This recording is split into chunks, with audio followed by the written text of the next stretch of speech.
Hi guys, and a very warm welcome to my channel. This has honestly been the longest time coming and I'm really excited to be here.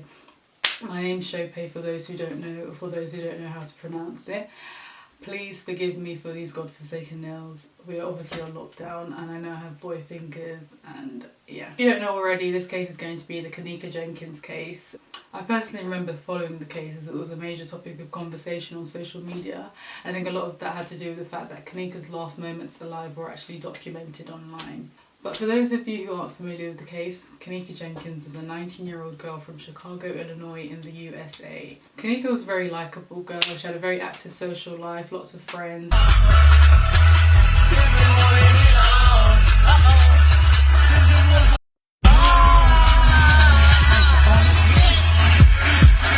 And definitely not the type to go around starting issues with people. One of her friends, Irene Roberts, said in an interview that Kanika had no issues with anyone and everyone loved her. So I'm trying to cement this narrative that she was just a very likeable girl and she wasn't the type of person to perhaps go out and see another person at the party and think, what's that person thinking, why is that person looking at me? She's just a very likeable girl that everyone loved.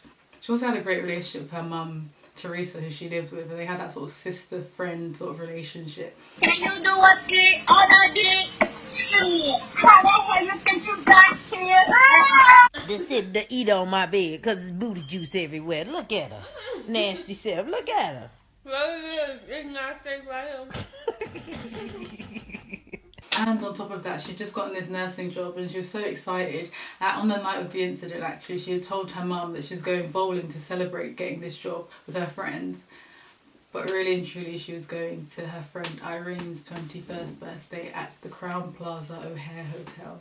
I know I did say that she was really close with her mum, but as you can imagine, at 19, when there's going to be underage drinking and underage drug use, you're not really going to tell your mum that you're going to a party at a hotel. I know I personally definitely wouldn't. And with that being said, they were driving from Illinois to Rosemont. So really and truly, you're not telling any parent that you're driving that far intoxicated without there being a problem. So you can imagine why she didn't tell her parents. So Kanika asked her mum, can I use your car? Of course her mum says yes, not knowing where she's going, assuming she's going bowling of course. So Kanika sets off to go to the party with 3 of her friends. Her best friend Shamaya, known as Maya, Bree, who was actually Abriona, and Shamaya, known as Maya. So the girls quickly stop off to get a speaker and then they stop at a store to get some Hennessy and then they get back in the car and make their way. So on the way they're drinking, smoking, well not Kanika because she didn't like the high that she got off of smoking, but the rest of them are smoking and they're all drinking, just having a good time, Snapchatting, listening to music, singing along. And then shortly after, at around 12 AM, they arrive at the Crowne Plaza Hotel and make their way to room 926. Oh, you want to do something? Irritated. And the party hadn't really, gotten lit yet. It was still sort of like a few people drinking here and there. I guess partly that was because Kanika and her friends were bringing the speakers, so I guess there was really not going to be much going on prior to their arrival. But this party was bound to be lit.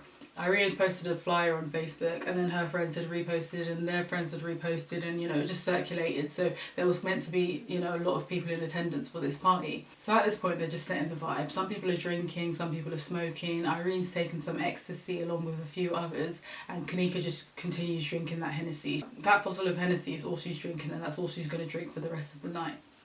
So she's downing this bottle of Hennessy at quite a quick pace, so not to mention she's drinking it straight. Meanwhile, Irene is on Manifa's Facebook Live showing other attendees that, it's a good time to come through, that people are starting to arrive and things like that.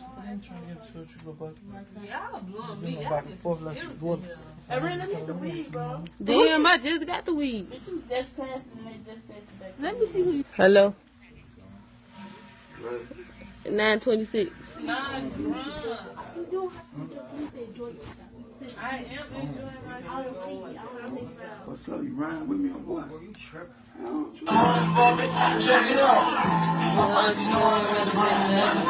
For those who are already aware of the case, you'll know that there was already a lot of speculation surrounding this Facebook Live with internet detectives, but we'll discuss that shortly. So not too long after, people start to arrive and of course everyone's drunk, everyone's inebriated in some sort of way, including Kanika, who is just gone off of that Hennessy that she was drinking. Like, she's really, really drunk at this point. Which is no surprise at all because Irene said Kanika was always the life of the party. Another friend who was at the party actually said that when Kanika had come to hug him to say hello, she was sort of like swaying back and forth and like sort of just unstable. And I guess it was just one of those feelings when you're really drunk and everything's just really just like sort of distorted, and I'm imagining that's how Kanika was feeling at that point. But then another friend had said that Kanika wasn't really acting herself, and then she'd like dance for a little bit, and then she'd go back and sit down and like sort of retreat and then be really quiet and then get up and dance again and then just go back and be really quiet. It was just back and forth, like to one extreme to another. And then Kanika sort of like has a lie down or a sit down to just sort of like cool off, but then it just gets to a point where the girls are just over it and then they're just ready to leave. Like, I'm not sure if that was because, you know, they were the first to get there and they felt like they had been there long enough, or maybe Kanika was like too drunk and they just weren't enjoying themselves as much. You know, when your friend's just really drunk and you have to look after her and you're just like, nah, like it's time to go, or whatever it was. I don't know what it was, but something must have prompted the girls to leave because the party was at its peak at this point. It was lit.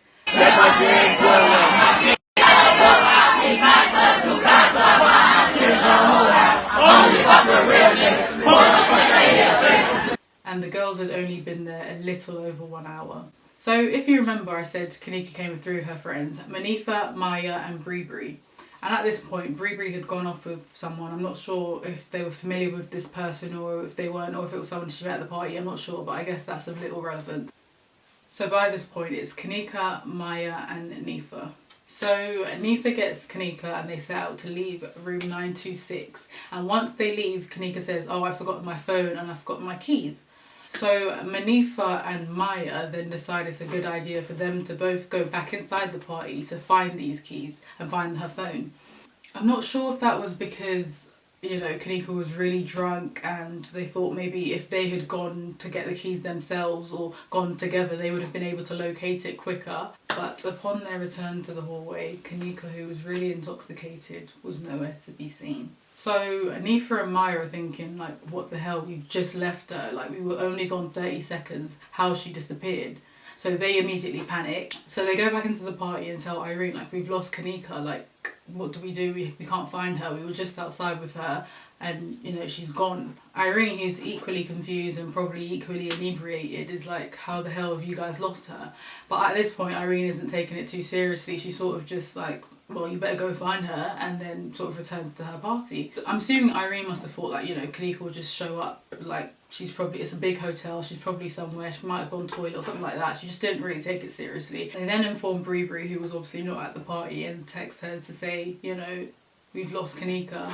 She replies saying, find Kanika, I can't believe y'all effing lost her. So Nifa and Maya gather some friends from the party and they're just sort of walking around the hotel. They believe she couldn't have gotten that far. It had only been 30 seconds since they were in the room and she was left outside. And of course their search was unsuccessful and they decided to call Teresa, Kanika's mum, and come clean and let her know they didn't actually go bowling. They're actually at the Crown Plaza Hotel at their friend's birthday, and on top of that, they can't find Kanika, and on top of that, they've got her keys and her phone. And as you can imagine, that is every mother's worst nightmare. Not only has she been lied to, not only is her child gone missing, she's also drunk and missing. Teresa must have honestly been so scared. Like, this was her youngest child, this was her baby. And, you know, in these situations, it's usually the teenagers thinking, like, you know, it's fine, like, parents, they worry too much. But the fact that they've decided, like, it's a deep enough situation for them to have to call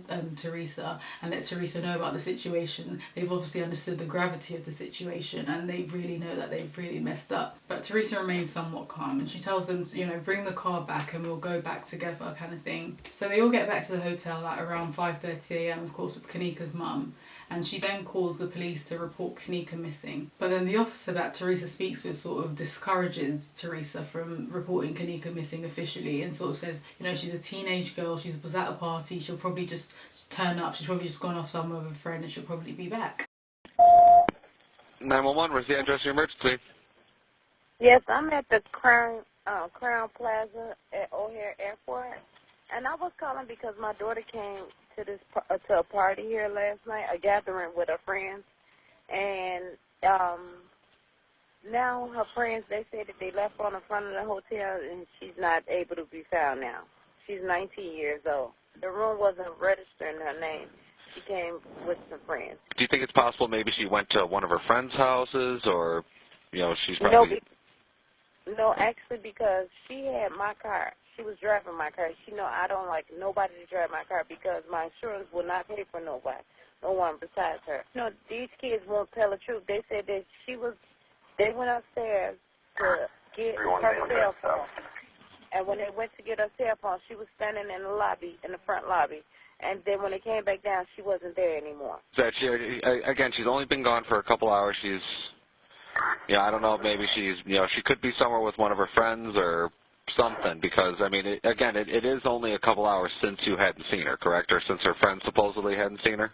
Lack of urgency displayed by the officer, and Teresa just, I guess she's influenced by this, and she just doesn't report Kanika missing officially yet. It said Teresa actually goes to the reception of the hotel and requests some security footage to see, you know, maybe they can trace Kanika's last steps. And then the hotel then says no, because they'd need for Kanika to be officially reported missing before they could release any or review any, you know, security footage. So they reconvene their search, knocking on guest doors, asking have they seen Kanika, describing what she looks like, describing the areas where they could have seen her, and of course everyone says no, they haven't seen her. And then eventually the hotel staff called the police because they felt the search was disturbing hotel guests. Teresa then files a missing persons report for Kanika, and the police search finally begins. So, rewind back now a few hours when Manifa and Maya had gone back into the party to get Kanika's phone. In now released security footage, Kanika's seen sort of staggering through the corridors, walking sort of aimlessly, not really knowing where she's going, and many do say it does appear that she's being beckoned.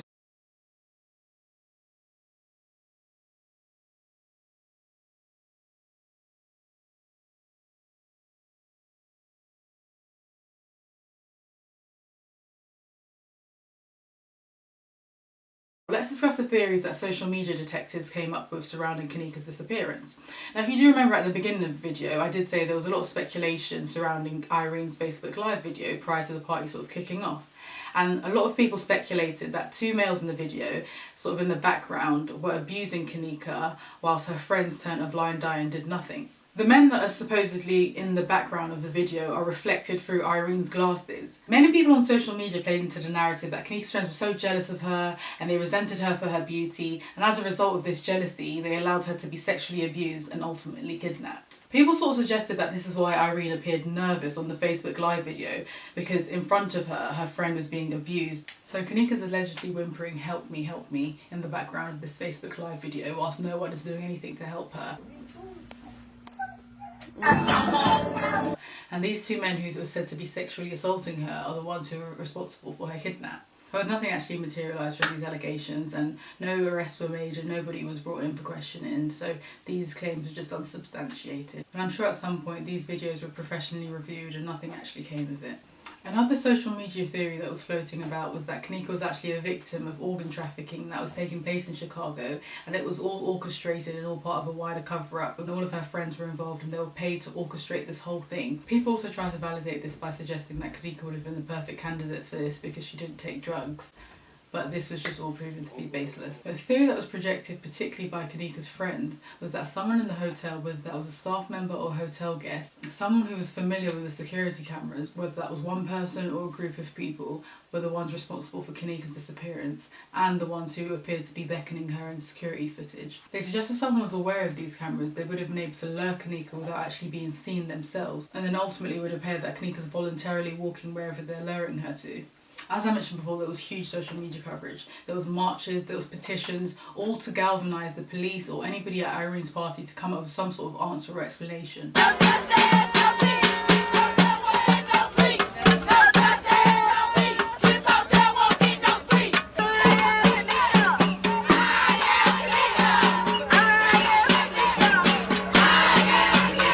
People resulted in creating their own theories just to make sense of how a 19-year-old girl was at a party with her friends one minute and then the next minute she's never seen again. But on Sunday the 10th of September, 2 days after Kanika had gone missing, Kanika's body was found dead in the Crown Plaza Hotel walk-in freezer at 12:48 a.m. The freezer was found on, but it wasn't in use, and her body was found inside the freezer, and she was face down on her side with no signs of trauma other than a small cut on her foot, and for whatever reason she had one shoe off. Her mum Teresa was called immediately to identify the body, and it was indeed Kanika's. And Teresa immediately suspected foul play, paired with the fact that, you know, Kanika's friends' stories, they were all inconsistent.